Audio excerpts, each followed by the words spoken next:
Hello and welcome to CMC Markets on Wednesday the 26th of September, and today once again I'm joined by Greene from Greene Global Economics for another quarterly review of the I'm not going to say soap opera, I'm going to say soap opera, that's the European sovereign debt crisis. And since we last spoke, Megan, quite a bit of water's gone under the bridge, but not really that much has changed. Yes, we've had a new Greek government.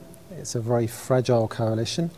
They've been trying to come to an agreement on about 13 billion euros worth of cuts. It's been 3 months, we've still got no agreement. Germany is against a third bailout, and the Troika report has again been delayed, no doubt because of President Obama's re-election campaign. So what's next? Yeah, I think as far as Greece is concerned, really nothing has changed. The big surprise, though, is that the government is still in place. I think that, they've outlasted most people's expectations.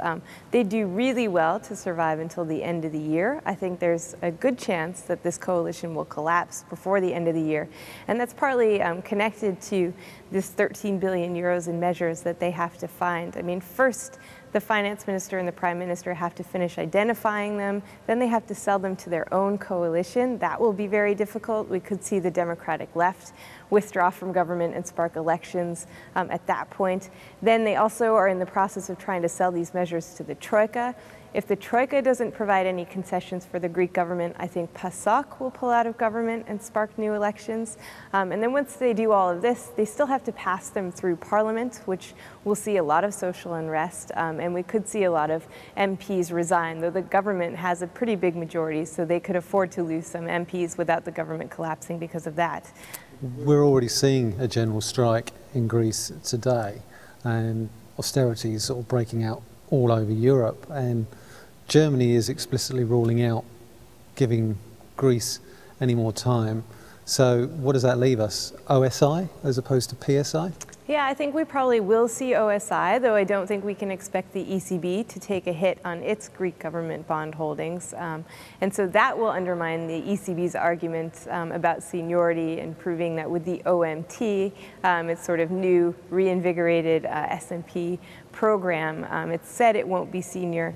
We've seen with the S&P purchases that the ECB has insisted on being senior. So how credible is that pledge that the ECB won't be senior in the future? Not very, in my view. But I think we will see an OSI deal, and I also think we'll see the Greek government at that point, probably led by a Syriza coalition, Syriza-led coalition, will meet with the Troika and will say no more austerity, and the Troika will respond, find no more loans, and they'll negotiate an exit. So my endgame for Greece remains very much the same. It hasn't changed since the last time we spoke. I think Greece will probably choose to exit in the first half of next year.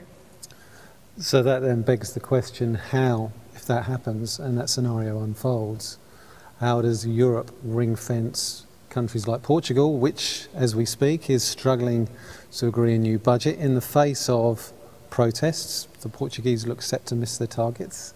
Not really a surprise. There's only so much austerity spending cuts that an economy can take. And given what's happening in Spain, Portuguese economy is so inextricably linked to what's happening in Spain. Is it inevitable that Portugal will inevitably have to ask for another bailout of its own?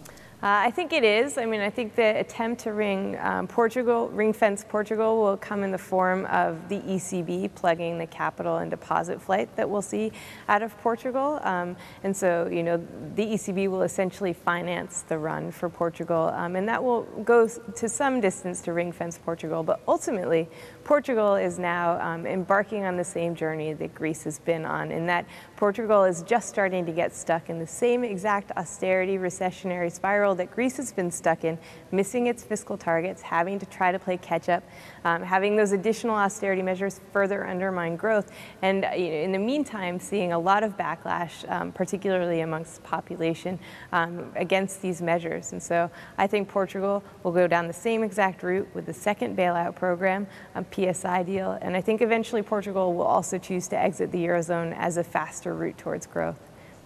Which is somewhat strange, given that Portugal was lauded, as a model pupil, pursuing its program, getting high praise from the Troika, and yet, as you say, here we are. And now another major fault line has opened up. I mean, when we last spoke, I think Spain had just managed to get its banking bailout of 100 billion euros. None of that money has been allocated yet. We've got the Wyman report, which is due out on Friday. Now the numbers there are expected to be in the region of 60, 70 billion euros to recapitalise the Spanish banking sector. And yet we've had the Bank of Spain this morning saying that Q3 is likely to be worse than Q2. Well, Q2 contracted by 0.4%. Unemployment is at 25%. You've got capital flight and impaired loans at 9.86%, and probably rising given the fact of the figures that I've just outlined there. So that equates to about 170 billion euros of bad loans and likely to get higher. The numbers don't add up, do they? They don't, and I would add to that the property market probably has another 20% to fall. And so I do think the hope is that the underlying assets for some of those bad loans might regain value, but things stand to get quite a lot worse in Spain before they get better. So it all depends on your time frame. And I think that, if the estimate is that Spanish banks need under 100 billion euros in recapitalization funding, I think that will be too low. I think 100 billion is at the very low end of my estimates. I think it could go up as high as 250 billion euros. For Spanish banks. And so I think, as with the Irish case, we'll hear, successive announcements about how much more money needs to be poured into the banking sector. There were some hopes at the last EU summit that maybe they were finally going to draw a line under the Spanish banking sector and try to eliminate the nexus between the banks and the sovereigns. This was the June 29th summit that basically everyone was agreed that they'd break that, sort of toxic link between sovereigns and banks. And you're referring to the meeting, I think, last night between German, Holland and Finnish finance ministers that basically said that the new ESM would not apply to legacy problems. That's right, all of that together, and I think unfortunately all those hopes have been dashed. I think now it's pretty unlikely that we'll see Spain's public debt burden be revised retroactively so that the state isn't responsible for the bank recapitalizations. Also, that was only ever going to happen when the ECB was established as the Eurozone bank supervisor, and there are a number of divisions, least of all between Germany and France, and exactly what that will entail. We can expect a huge delay on that as well. What sort of delay do you think we'll see on that, given the fact that they're aiming for the end of this year? I think at least 6 months, so we might see some kind of agreement on that by the middle of next year, but it's all down to politics, so it depends on a lot of other developments as well. Yeah, indeed, it's all about politics, and I think we're seeing that in Spain right now, because what this Euro crisis, I think, has highlighted is that austerity plainly hurts, and it's opening up some very partisan problems in the Spanish regions. And we're seeing Catalonia especially holding an election for the 25th of November for secession, or it could be a referendum on secession from Spain, because essentially, as the biggest net contributor to Spanish GDP, they want more control over how they spend their tax euros. Now, if the Euro project was designed to bring people together, it's patently not doing that in Spain's case, especially when you have Andalusia is looking to tap the bailout fund, as is Murcia, and obviously Catalonia as well. I mean, how is this going to pan out? Because it's very concerning. Yeah, absolutely. It's worth bearing in mind that Catalonia's economy is roughly the size of Portugal's, so it's a huge economy. And, I think there are calls for secession in Catalonia. Of course, Madrid would need to sign off on that, and I don't think we'll see that happening, but Catalonia is the biggest contributor to transfers to the rest of the regions, and it's insolvent at the moment. And so you can understand why Catalonians don't think this is fair. I don't think we'll see a succession, but I think we will see a lot of drama coming out of Catalonia going forward, and I think that will be corrosive for investor confidence for Spain. I think we're seeing that again this morning, because the Spanish bond yields are now starting to edge higher. And they had come quite a bit lower after Mr. Draghi's little bombshell in July, and then obviously the announcement of the OMTs at the September meeting of the ECB, the conditional bond buying program. But this depends on Mr. Rajoy asking for a bailout, with all the conditions that will be attached to said bailout, and Catalonia have already said that they will not adhere to any conditions to aid. So how do you square that particular circle? Yeah, I mean, I think the plan that Rajoy has going now is that he's trying to delay as long as possible, partly because he's playing a local politics game. He knows his popularity will plummet once he's the prime minister who brought Spain into the arms of the Troika.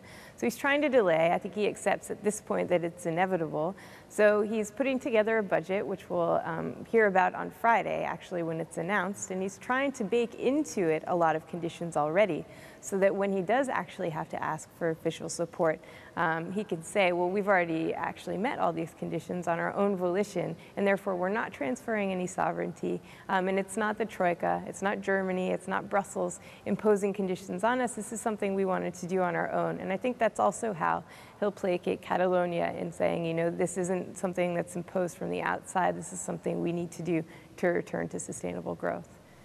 Do you think he'll be able to sell that? Because at the moment, the last austerity budget was 65 billion euros, and a lot of those VAT hikes actually haven't kicked in yet. So I think, you know, it's going to get an awful lot worse before it gets better for Spain. And as you said previously, it seems to me that the EU is repeating the same mistakes, only on a much bigger scale. That's right. I think no matter how strict this budget, given that Spain is set to contract for the next couple of years in terms of economic performance. 1.4% S&P said yesterday they projected that Spain would contract in 2013. I would put it a larger contraction, actually, of around 4%. And, you know, that's significant. And so I think even if it's a very strict budget, the chances of Spain hitting these new targets will be, you know, extremely low. As we've seen all along, Spain hasn't been able to hit any of its targets or meet its conditions. And so we will see Spain start to play the same catch-up game that Greece and now Portugal are also playing. You know, these kind of austerity measures severely undermine growth, which just pushes fiscal targets out further. So given the unrest that we're seeing now across Europe, do you think that policymakers will continue to keep this, you know, sort of bandwagon going for the next 3 to 6 months? Or, you know, where's the tipping point here? Yeah, it seems the whole plan is for the ECB to build a bridge to a bridge. So the first bridge is with this OMT program, which will buy time for policymakers to come together and come up with a clear, credible roadmap for a full political, banking, and fiscal union. Now, of those three kinds of unions, we'd seen the most progress on a banking union, and they just reversed most of it last night. So, you know, that is a long way off. But the idea is that then once the policymakers come together and present this clear, credible roadmap to the ECB will build another bridge, and will throw all kinds of unconventional measures at this process and at this crisis to bridge the gap until policymakers can actually implement that roadmap. So that's the plan. As I've already said, I'm highly skeptical they'll ever come up with a roadmap towards these kinds of unions. I don't even think all member states agree that, you know, the optimal endgame would be a fiscal union or a political union. Well, Draghi has actually said that doesn't need to be the endgame, but I've got to say I have to disagree with him on that. I don't know what's your take. Yeah, he has said that more recently. He's been very insistent for a long time, though, that he needs to see policymakers dealing with their side of the crisis. So, you know, even if you don't get a full banking union immediately or a full fiscal union, I think he understands that that's a very long-term process. So he doesn't need to see it all up front, but he does need to see steps towards it and a plan towards it eventually. And in the absence of that full Monty, I don't think the ECB will be willing to step in and buy another bridge. So for the next 6 months, I do think that we'll see Spain ask for assistance. The ECB, its balance sheet will be in play with the OMT, and then we'll see EFSF and ESM primary market purchases for Spain and eventually Italy as well, I think, as early as the second quarter of next year. I think Italy will ask for help too. The problem is the EFSF and the ESM just aren't big enough. They have a very clear lending ceiling. They're only allowed to buy up to 50% of new debt issuance in the primary markets. And if Spain and Italy are having their debt bought up by the EFSF and ESM, we're going to burn through that cash by the middle of 2014. So that's not very much time. And if you have the OMT intervening in an unlimited fashion at the short end of the yield curve, but then the EU bailout funds intervening in a very limited fashion in the middle and at the long end of the yield curve, we'll have an even steeper sharpening of the yield curve going forward, more so than we've already seen.